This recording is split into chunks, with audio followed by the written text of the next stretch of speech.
जयशंकर प्रसाद जी की कहानी भिखारिन।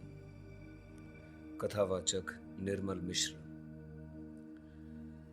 जाह्नवी अपने बालों के कंबल में ठिठुरकर सो रही थी। शीत कुहासा बनकर प्रत्यक्ष हो रहा था।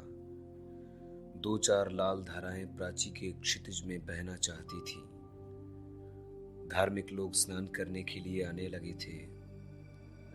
निर्मल की मां स्नान कर रही थी और वह पंडे के पास बैठा हुआ बड़े कुतूहल से धर्मभीरू लोगों की स्नान क्रिया देखकर मुस्कुरा रहा था। उसकी मां स्नान करके ऊपर आई। अपनी चादर ओढ़ते हुए स्नेह से उसने निर्मल से पूछा, क्या तू स्नान न करेगा? निर्मल ने कहा, नहीं मां, मैं तो धूप निकलने पर घर पर ही स्नान करूंगा। पंडा जी ने हंसते हुए कहा, माता, अब लड़के पुण्य धर्म क्या जाने, यह सब तो जब तक आप लोग हैं तभी तक है। निर्मल का मुंह लाल हो गया। फिर भी वह चुप रहा।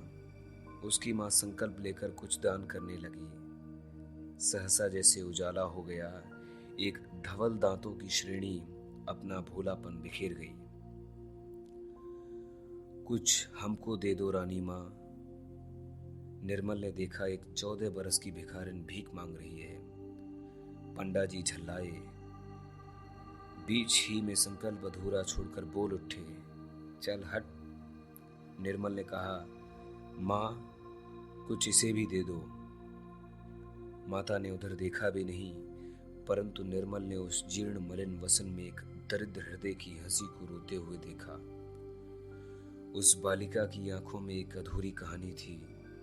रूखी लटों में सादी उलझन थी और बरौनियों की अग्रभाग में संकल्प के जल बिंदु लटक रहे थे। करुणा का दान जैसे होने ही वाला था। धर्मपरायण निर्मल की मां स्नान करके निर्मल के साथ चली। भिखारिन को अभी आशा थी, वह भी उन लोगों के साथ चली। निर्मल एक भावुक युवक था। उसने पूछा, तुम भीख क्यों मांगती हो?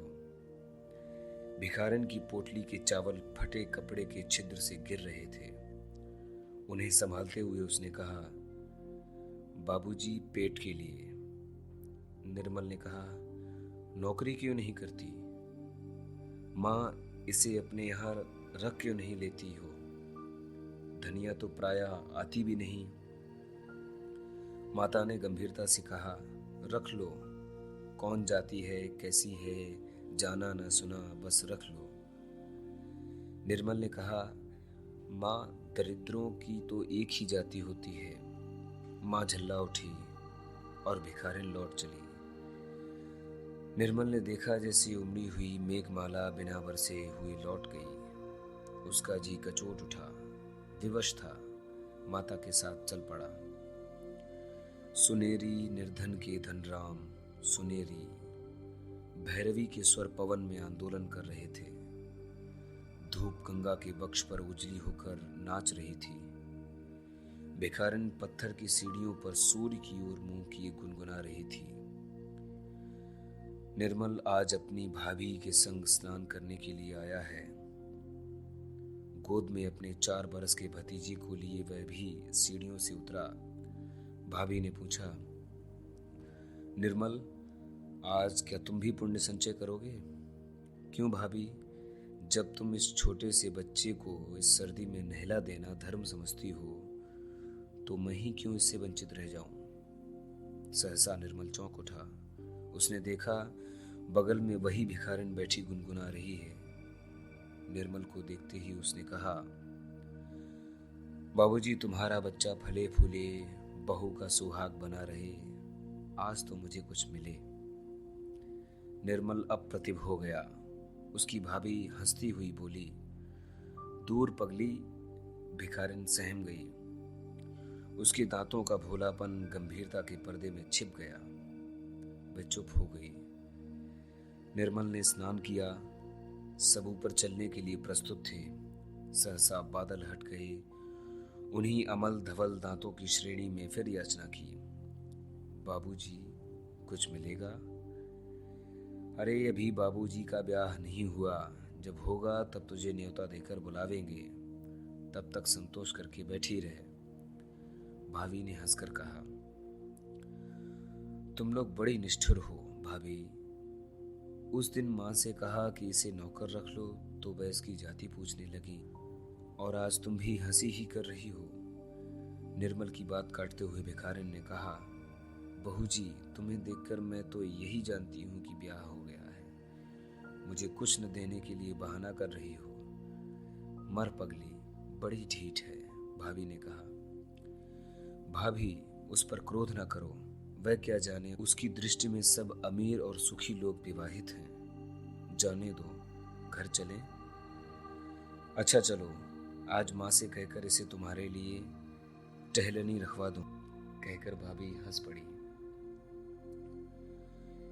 युवक हृदय उत्तेजित हो उठा। बोला, यह क्या भाभी, मैं तो इसे ब्याह करने के लिए भी प्रस्तुत हो जाऊंगा। तुम व्यंग क्यों कर रही हो? भाभी अप्रतिभ हो गई, परंतु भिखारिन अपने स्वाभाविक भोलेपन से बोली, 2 दिन मांगने पर भी तुम लोगों से 1 पैसा तो देते नहीं बना, फिर क्यों गाली देते हो बाबू? ब्याह करके निभाना तो बड़ी दूर की बात है। भिखारिन भारी मुंह किए लौट चली। बालक रामू अपनी चालाकी में लगा था। माँ की जेब से छोटी दुवन्नी अपनी छोटी उंगलियों से उसने निकाल ली और भिखारिन की ओर फेंक कर बोला, लेती जाओ ओ भिखारिन। निर्मल और भाभी को रामू की इस दया पर कुछ प्रसन्नता हुई, पर वे प्रकट न कर सके, क्योंकि भिखारिन ऊपर की सीढ़ियों पर चढ़ती हुई गुनगुनाती चली जा रही थी, सुनेरी निर्धन के धन राम सुनेरी। जयशंकर प्रसाद जी की कहानी भिखारिन। कथावाचक निर्मल मिश्र।